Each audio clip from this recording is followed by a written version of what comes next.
বন্ধুরা এখন আমি আপনাদেরকে বিমানের মেঘের উপরে যে ভিউটা থাকে সেই ভিউটা এখন আপনাদেরকে একটু দেখাইতেছি। আপনারা একটু দেখেন, এটা আমরা এখন মেঘের উপরে আছি। এটা হচ্ছে ওই যে ঘরগুলা অনেক ছোটো ছোটো, আমি জানি না আপনারা দেখতে পাচ্ছেন এটা সঠিক, বাট দেখেন এই যে মেঘ, আমার এইখানে মেঘ, দেন পুরাটাই মেঘ, আমরা মেঘের উপরে, আমরা আরও উপরে উঠতেছি। আলহামদুলিল্লাহ,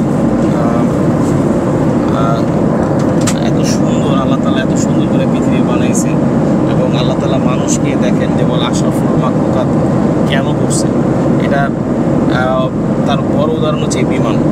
অর্থাৎ দেখেন আমরা কত নিচে মানুষ থাকতেছে, হ্যাঁ, সেইখানে আল্লাহ তাআলা মানুষকে এত সুন্দর জ্ঞান দিছে, যার মাধ্যমে সে বিমান বানাইছে, সেই বিমান এখন মেঘের উপরে উঠতেছে, হ্যাঁ, এবং এখানে কত হাজার হাজার মানুষ, দৈনিক লাখ লাখ কোটি কোটি মানুষকে তারা আপ ডাউন করাইতেছে, পৃথিবী ঘুরাইতেছে।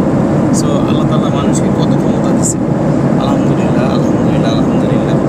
আর আপনারা দেখেন ভিউটা দেখেন, আপনি যারা বিমানে উঠেন নাই, অনেকে শখ আছে বিমানে উঠার, বাট অনেকে উঠতে পারেন না। আলহামদুলিল্লাহ, আশা করি ইনশাআল্লাহ আপনারা উঠতে পারবেন কোনো এক সময়। আপনারা একটু ভিউটা দেখেন, সুবহানাল্লাহ, আমরা অলরেডি মেঘের মধ্যে এখন ভেঙে যেতেছি। হ্যাঁ, নিচে কিন্তু এতক্ষণ শহর দেখা যাচ্ছিল নিচে, এখন অলরেডি যে দেখেন মেঘ, এটা কিন্তু এখন আমি মেঘ ক্রস করতেছি। একটু পরে দেখবেন যে এই মেঘগুলো আমার আরও নিচে চলে গেছে প্লেনের, হ্যাঁ, দেখেন কিচ্ছু দেখা যেতেছে না এখন, সুবহানাল্লাহ।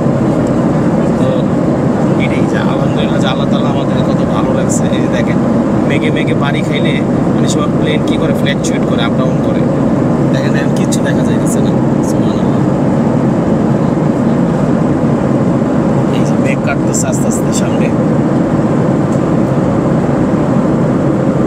এই ফিল্ডটা মনে করেন কি এখানে আমি বসা না, এখানে আপনি যদি ভিডিওটা দেখতেছেন মনে করেন আপনি বসা, এবং এই ফিল্ডটা আপনি করেন যে আপনি বিমানে আছেন, মেঘের উপরে আছেন, এবং আপনি আপনার রবের শুকরিয়া করতেছেন, আল্লাহর শুকরিয়া করেন যে আল্লাহ আপনাকে কত ভালো রাখছে, কত সুস্থ রাখছে।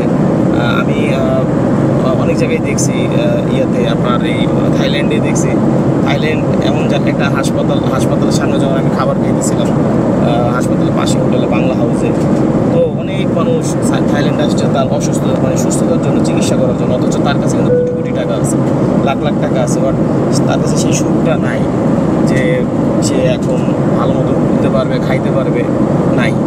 তো এর জন্য